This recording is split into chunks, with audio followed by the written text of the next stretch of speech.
চলো খাই chicken chilli, বাংলাতে উৎপত্তি যার, সারা দেশের প্রিয় খাবার, চায় না খায় না চিলি, আমরা আহারে বাঙালি। আমি যেই কবিতাটা বললাম সেটা নিছক মজা করে নয়, সত্যি কলকাতার ট্যাংরাতেই আমরা যে চিলি চিকেনটা খাই তার উৎপত্তি। আমি আজ ড্রাই চিলি চিকেন বানাবো। আমি 500 গ্রাম মতন চিকেন নিয়ে নিয়েছি। চিকেনগুলোকে এরকম মাঝারি সাইজের কেটে নিতে হবে, খুব বড় খুব ছোট নেবেন না। আমি উইথ বোন নিয়েছি, আপনারা চাইলে সেম প্রসেসটা উইদাউট বোনও বানাতে পারেন। আদা বাটা 1 টিস্পুন, রসুন বাটা 1 টিস্পুন। আদা বাটা আর রসুন বাটার পরিমাণটা কিন্তু একই রাখবেন।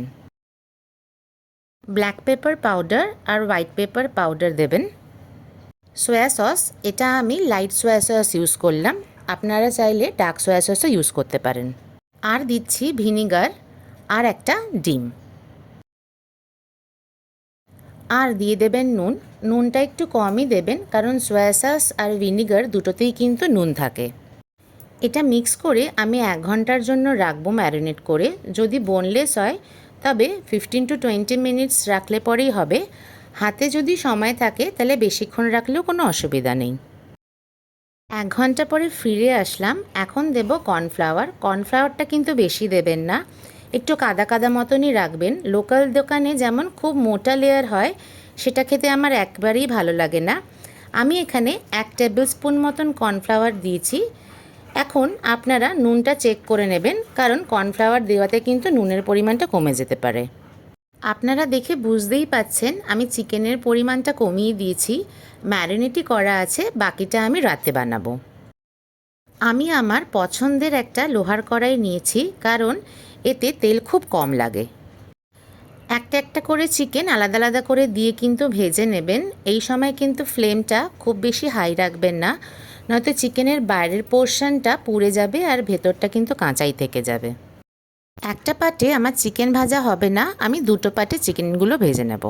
মনে রাখবেন এখানে চিকেন কিন্তু 100% ভাজা হবে না, এটা 80% মতন ভাজবেন, কারণ আমরা এটা আবার পরে ভাজবো। অন্য একটা পাত্রে আমি একটু সাদা তেল নিয়ে নিয়েছি। এখন দিয়ে দেব আদা কুচি আর রসুন কুচি। যতটা পারবেন মিহি করে কাটবেন, সামান্যই ভাজবেন। চাইনিজের কোনো রান্নাতেই কিন্তু মশলা খুব একটা বেশি ভাজা হয় না।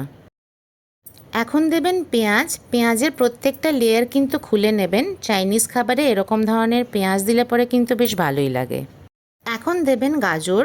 গাজরটা কিন্তু এই সময়তেই দিতে হবে, কারণ গাজর রান্না হতে একটু সময় লাগে। এখন ফ্লেমটা লো টু মিডিয়াম রাখবেন। হোয়াইট সোয়া সস আর ভিনিগার দিয়ে দেবেন, কারণ এই দুটো সস ভাজলে কিন্তু এর টেস্ট দ্বিগুণ হয়ে যায়। ব্ল্যাক পেপার পাউডার আর হোয়াইট পেপার পাউডার দিয়ে দেবেন। ছোটোখাটো হোটেলে এই দুটো দেয় না, কিন্তু কোনো প্রিমিয়াম হোটেলে যদি খেতে যান তারা কিন্তু এগুলো দিয়ে থাকে। দিয়ে দেবেন লঙ্কা। যেহেতু চিলি চিকেন সেহেতু লঙ্কার পরিমাণটা কিন্তু এতে একটু বেশিই থাকে। সসগুলো আগে থেকে দেওয়াতে বেশ সুন্দর একটা চাইনিজ গন্ধ বেরোচ্ছে। আমার গাজরটা কিন্তু মোটামুটি হয়ে এসেছে। এখন দিয়ে দেব ক্যাপসিকাম। যেমন বলেছিলাম আমি অন্য পাত্রে আবার চিকেনগুলোকে ভাজছি, এটা কিন্তু সেকেন্ড পার্টে ভাজতেই হবে, তাহলেই ওই ক্রিস্পিনেসটা কিন্তু আসবে। এখন 20% যেটা বাকি ছিল সেটা ভেজে নেবেন। সব ভেজিটেবলগুলো আমার কিন্তু হয়ে গেছে। এখন চিকেনগুলো দিয়ে ভালো করে নাড়াচাড়া করতে হবে, যাতে সব মশলা চিকেনের সাথে মিশে যায়। এখন গ্যাসের ফ্লেমটা কিন্তু আপনারা হাইয়ের দিকেই রাখবেন। 1 টিস্পুন কর্নফ্লাওয়ার জলে গুলে নেবেন। কর্নফ্লাওয়ারটা চিকেনে দিয়ে ভালো করে নাড়তে হবে, যাতে কর্নফ্লাওয়ারের কোটিংটা সব জায়গায় লেগে যায়। এই সময় কিন্তু কন্টিনিউয়াস নাড়বেন। যদি আপনারা গ্রেভি চিলি চিকেন বানান তাহলে সেম প্রসেসটাই হবে, শুধু জল আর কর্নফ্লাওয়ারের পরিমাণটা বাড়িয়ে দেবেন, তাহলেই কিন্তু গ্রেভি চিলি চিকেন রেডি হয়ে যাবে। আমার dry chilli chicken is ready, let's serve.